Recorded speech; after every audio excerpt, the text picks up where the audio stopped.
So Group Chat Sports, check it on YouTube, like and subscribe. We're talking all college football, all kinds of transactions, which we will be doing right here. So Fink, you've been in the lab, you've been working. What's jumped out to you from college football as far as just it could be a young player, a trend? What are you seeing that you want to hit on here as we get ready for Saturday? Yeah, so we've got a couple of trios, a couple of true freshman trios I think we need to talk about. We talked last episode about some of the groups on the CFP caliber teams, and Oregon, had a really impressive group. I think Finney had another strong game this week. So that's Pick a really six. impressive group. And and obviously you're not gonna hear about programs like Duke and Maryland when we're talking about the college football playoff. Although Duke's got a pretty good team, I gotta say, and so does Maryland. To be honest, these two programs have a couple of really impressive true freshmen. I think maybe Maryland more so than Duke, but Duke's got two guys who've really been starting to get a little bit more reps. I think we should start with the star for the Blue Devil team, their running back, Nate Shepard. This guy, he's been electric this year.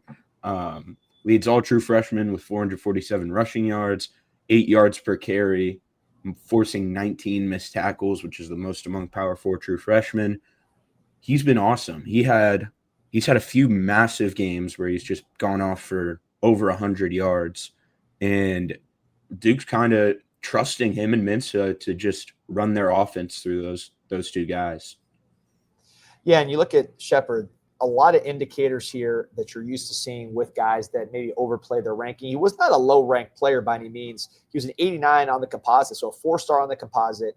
247 had him basically ranked the same as an 89, although technically he was a 3-star. So basically, you would talk about a borderline 3-star, 4-star player, which if you're Duke, that's great as we watch him here operating. But you look at play basketball, right? Even though basketball running back, you don't see a ton of translation there. He's obviously an athlete. 110-meter hurdles, runs the 100 meters, doesn't have a great 100-meter time, but long jump over 22, which that 22 number, once you get over that, you got some explosiveness to you. And again, just the activity, you look at the bloodlines. His dad was a defensive back for Louisiana Tech. His mother was a Louisiana Tech volleyball player. His brother, Will Shepard, we remember him at Vanderbilt producing over there, having a really, really good career, then going to Colorado with Deion Sanders. So it's like, think when you look at some of these things, and Peter, you know we do this all the time, it's like you try to find trends with players that overperform. And with this guy, his background, he has the genetics box and the just overall athleticism blocks, plus his running back highlights coming out of Mandeville in Louisiana, which is a running back haven down there in Louisiana. A lot of that checks out. Yeah, sorry, Clay. I was just saying he's big boy, man. He's I think listed at 200 coming out of high school. Duke doesn't have his official weight on the website there, but 5'10". You're thinking a smaller back. He does not look that at all when you see it run. Yeah, no, I watched a few clips of him at Duke, and I've noticed the same thing. His weight is not on Duke's roster, which is really dumb, but whatever. I was expecting him to run a little bit differently than he does for the 5'10" frame and 200 out of high school. I think he's a relatively well-rounded back. I think he can kind of do a little bit of everything. You're seeing it here, but he's breaking some long runs. He's got pretty good contact balance. The vision pulls over that defender. The vision stood out in the Syracuse game I watched. I think that's the one where he went for like 160 rushing yards. So kind of a breakout game for Shepard. And I think he's finally getting some of that national notice. I believe he was put on the On3 midseason true freshman All-American team with Bo Jackson, the running back out of Ohio State, joining him. So we'll see what they've got. But if they can keep him around, that's kind of potentially your bell cow back for the next few years in Durham. And you still have eligibility from Mensa, obviously. So they've got something building over there. And I think it seems like they have the financial commitment to maybe keep surrounding them with, talent of this caliber. Yeah, big game this weekend, obviously. You see, Joel loves your minimalist Who made the ledge? Which picks made the ledge for the? Let's see. I got a picture of me with my 2 dogs, and I've got a picture of me with my grandparents at my graduation party from high school.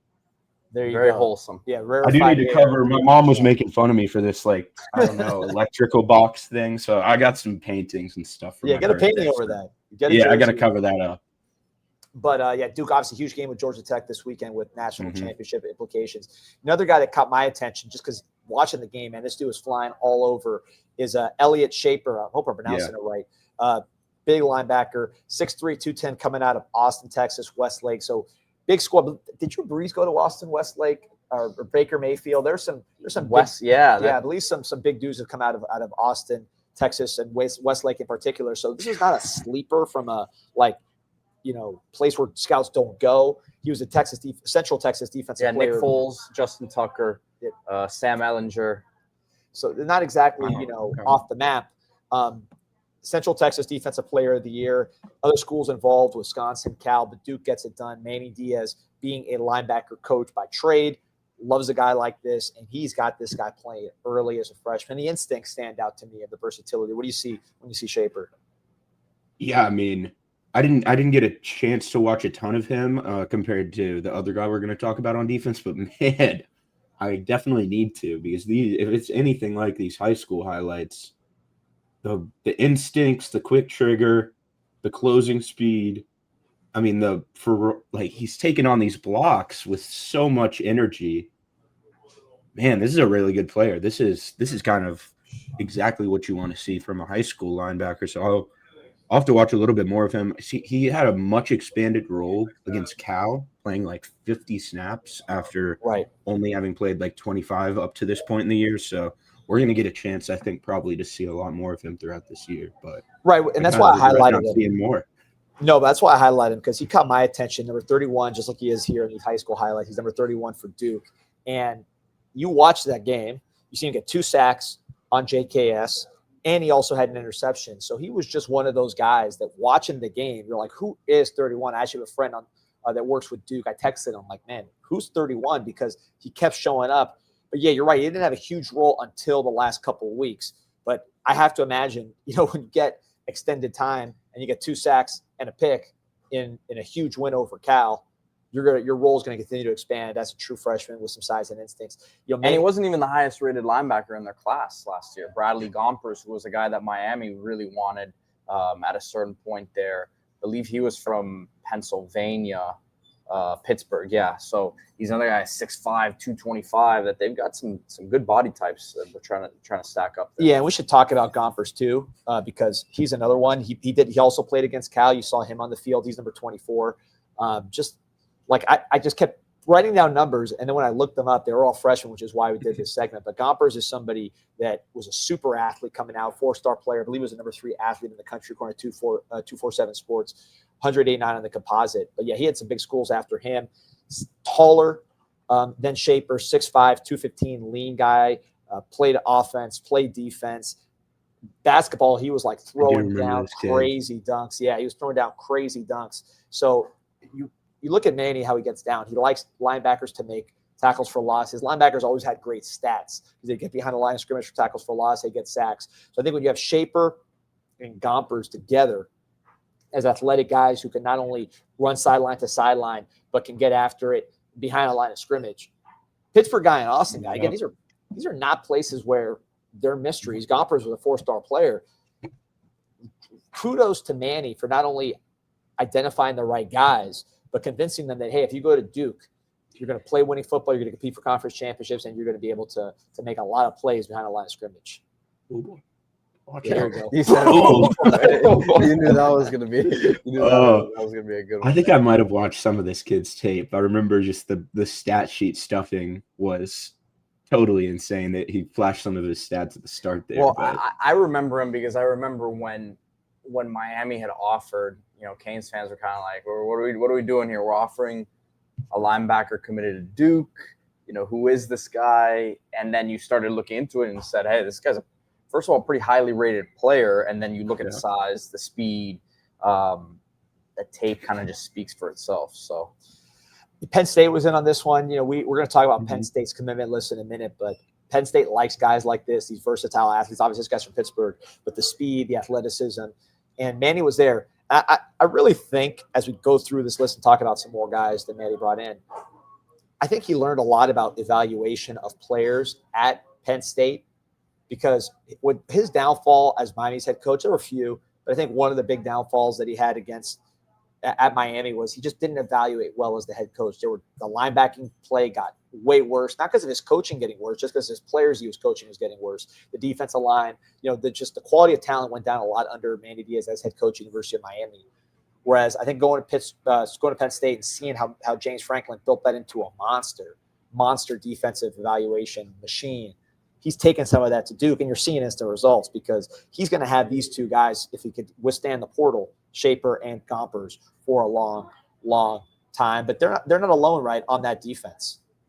Yeah, so they've got let's see, how do you say it? It's Andrew Peliciota, I think. Is their safety, true freshman. He's 5'11", 200-ish, and he's an 86.5 grade this year, which is over 10 points higher than any other true freshman safety in the country. And that mostly can be attributed to a pretty impressive pick he had this week against Cal. And yeah, I haven't gotten it. Yeah, he had a pass deflection as well. Yeah, number 35. From Melbourne. Yeah, he's another guy who's seen an expanded role in the last 2 weeks, getting 40 snaps against Syracuse and Cal combined. So Duke seems to be going with a bit of a youth movement, but yeah, I didn't get a chance to watch him outside of the Cal game, but man, you give these guys the reps and they make the plays that they were making in that game. I don't think we're going to see them, trend back downwards in terms of usage.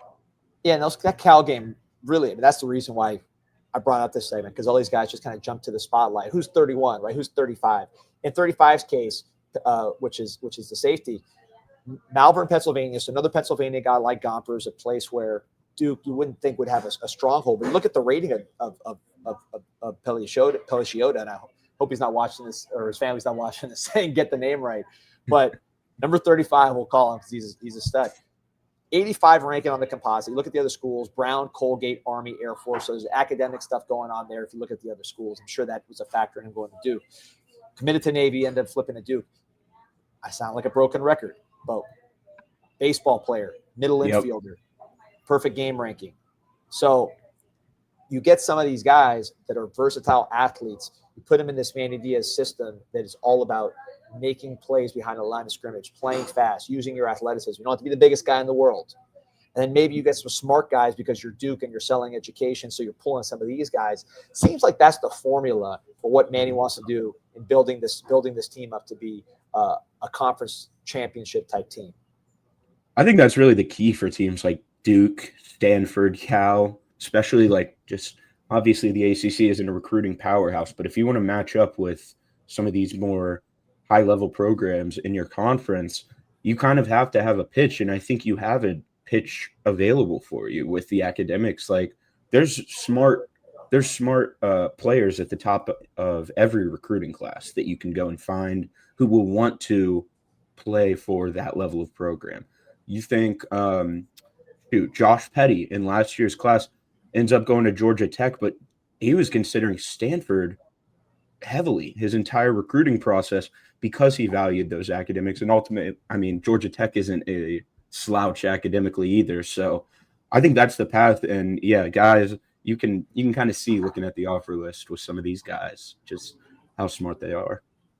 So I'm pulling up the huddle here because you have to go back and see the huddle, not just because it's copyright free, but also because if you want to see what it should look like, you got to see what it looks like in high school before they pop at a game like Cal. And here you see right away, what's the first thing you see? Running back highlight for a linebacker. We've seen a lot of correlation between, or he's a safety, but back seven player. Highlights are nice. Guys that either play safety or linebacker. Running back tends to be a pretty good transition. There you see him doing what he did against Cal and picking the ball off, and then when he turns right into the running back, I look at UNC which is going on a totally different path than Duke. They're in-state rival. Well, they just did flip a top corner from Miami. They did, and they brought in some guys like this in their first class. But I think what Bill Belichick, I thought, could have done a better job of is, instead of going for the quick fix in a lot of things, just saying, hey, listen, this is what we're going to be. We're going to be how Jim Harbaugh was at Stanford, and we're going to be the smart kids team and recruit smart players that you can put a lot on them defensively, which Belichick's defense actually requires more than Manny's defense. Manny's defense is actually pretty simple. But with Belichick, you should be getting all the smart players.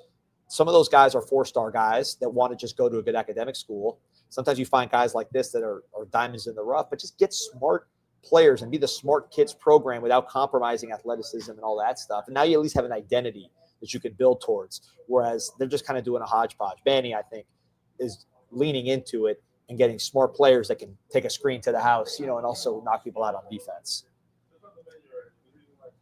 Yeah, no, I think this is probably the formula.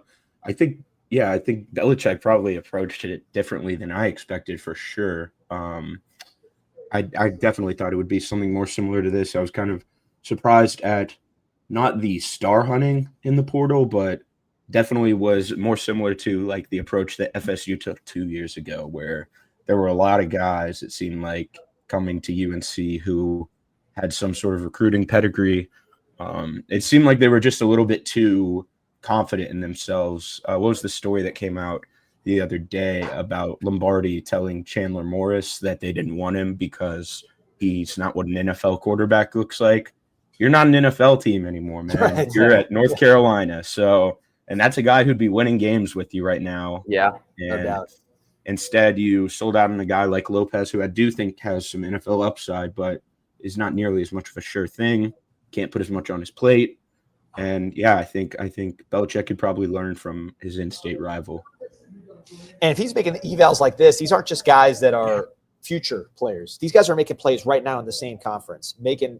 This kid's big too. Yeah. Like and you see the upside too. Like both of these guys that we've watched have really legit upside. Well, obviously the former top 150 recruit does, but the two guys we've talked about who've really been getting some playing time. This isn't just early contributing guys. I think these are building blocks for the program. Yeah, I mean, you see speed. You see athleticism. And I think when you deal with two-way guys who also play other sports and play a lot of different positions, I say two-way guys, really three-way guys, because here he is returning a punt. I mean, that's athleticism. And if he has enough size, clearly at safety he's going to have enough size. I wonder if there was a question of whether he might play linebacker, but he's getting it done at safety. He's got more than enough size there. So I love what Duke is doing. I was very, very impressed. The more I just watching that Cal game, it just, you say, man, these guys are all freshmen. These are numbers I was writing down to figure out, like, are these guys draft eligible? Like, who are these guys? And then you look them up and you see that FR. So bright future ahead. Obviously, Darian Mensah, quarterback, that's sort of a right now deal. But they got it cooking right now. I see Manny's name on some Penn State list. I'm not sure that's the direction I'd go if I was Penn State and just bought out James Franklin for all that money. But he's got a lot of fans in that building, and I think he really learned a lot from Penn State, because Penn State would get guys like this. Yeah, they've got something building over there for sure. So, Clay, we're talking about Duke. There's another group of freshmen at maybe more what you call a basketball power historically, like Duke, that is making waves on the